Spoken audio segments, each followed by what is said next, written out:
और CM doctor Mohan Yadav ने कृषक कल्याण वर्ष 2026 के लिए 5 प्रमुख फसलों के बड़ा ऐलान किया है, जिससे किसानों का सशक्तिकरण और सर्वांगीण विकास होगा। इसके तहत सरसों की फसल को भावांतर योजना में लाया जाएगा। उड़द प्रोत्साहन योजना के तहत मूंग की जगह उड़द उगाने का प्रोत्साहन करने के लिए प्रोत्साहन राशि न्यूनतम समर्थन मूल्य के अतिरिक्त दी जाएगी। साथ ही चना मसूर की खरीदी एमएसपी पर दी जाएगी। सीएम डॉक्टर मोहन यादव ने सदन में कहा कि तुअर उपार्जन के लिए भी केंद्र सरकार को प्रस्ताव भेजा जा रहा है। सीएम ने कहा कि किसानों को सिंचाई के लिए भरपूर पानी, बिजली और ऋण के साथ उन्हें फसल विविधीकरण अपनाने के लिए प्रोत्साहित किया जा रहा है।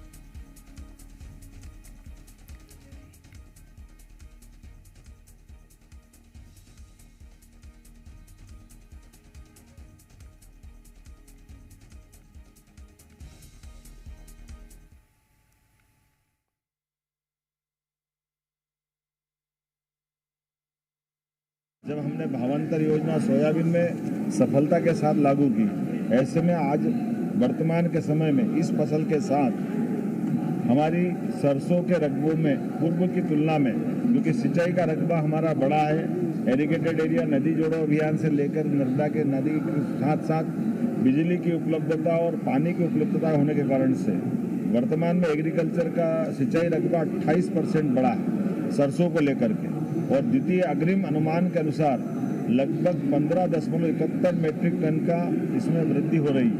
हम इस तरह से इस सरसों के उत्पादन को भी प्रोत्साहन देने की नीति पे काम कर रहे हैं। यही कारण है कि वर्तमान में अभी सरसों के भाव 5500 से लेकर के 6000 तक है।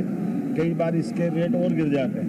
ऐसे में हमारी माननीय मोदी जी के माध्यम से भारत सरकार की एमएसपी 6200 रुपये प्रति क्विंटल की। हम किसान को तत्पर है ताकि किसान की हर हालत में एमएसपी पे उसकी फसल का सही दाम मिले।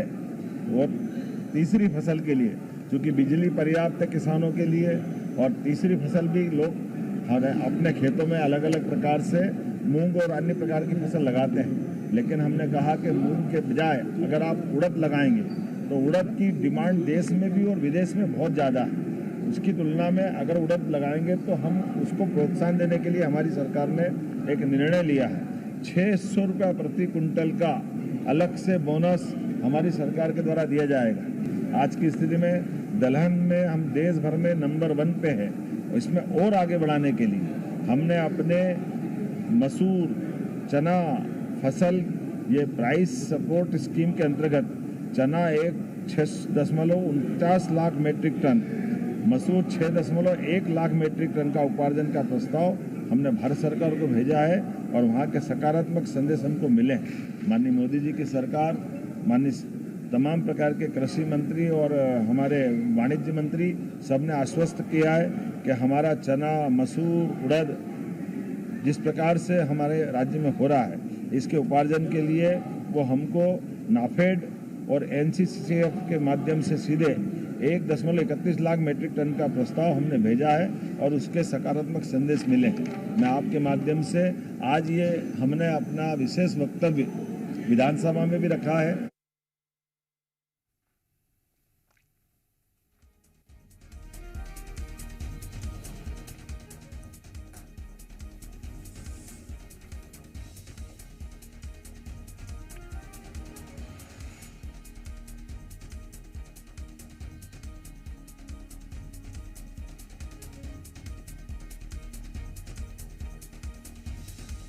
और सरकार की 2 साल की प्रमुख उपलब्धियां क्या है वो आपको बता देते हैं। राष्ट्रीय स्तर पर फसलों के क्षेत्रफल एवं उत्पादन के आधार पर मध्य प्रदेश का स्थान, गेहूं क्षेत्रफल में राष्ट्रीय स्तर पर प्रथम स्थान है, उत्पादन में दूसरा स्थान है।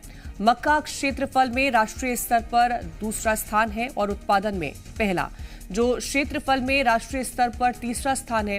चना क्षेत्रफल में राष्ट्रीय स्तर पर दूसरा स्थान है, उत्पादन में भी दूसरा स्थान है। और उड़द क्षेत्रफल में राष्ट्रीय स्तर पर पहला स्थान और उत्पादन में दूसरा स्थान है।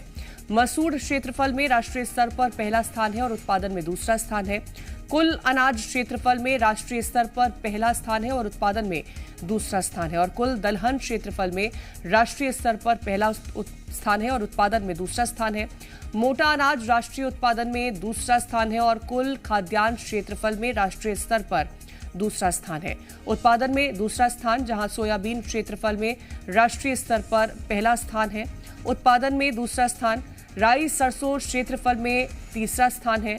उत्पादन में भी तीसरा स्थान है और कुल तिलहन क्षेत्रफल में राष्ट्रीय स्तर पर पहला स्थान है और उत्पादन में भी दूसरा स्थान है।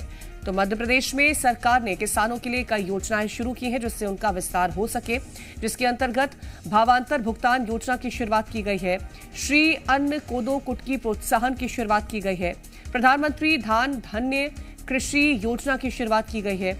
मुख्यमंत्री कृषि उन्नति योजना, प्रधानमंत्री फसल बीमा योजना, national mission on natural farming, पराधी प्रबंधन को लेकर काम, निशुल्क मृदा परीक्षण शुरू हुआ है।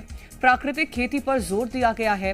फसल विविधीकरण, खाद्य एवं पोषण सुरक्षा mission, submission on agriculture extension, remote sensing तकनीक का उपयोग किया गया है। ई विकास वितरण एवं कृषि उर्वरक समाधान प्रणाली भी लागू की गई है। तो सरकार की तरफ से तमाम योजनाओं की भी शुरुआत की गई है।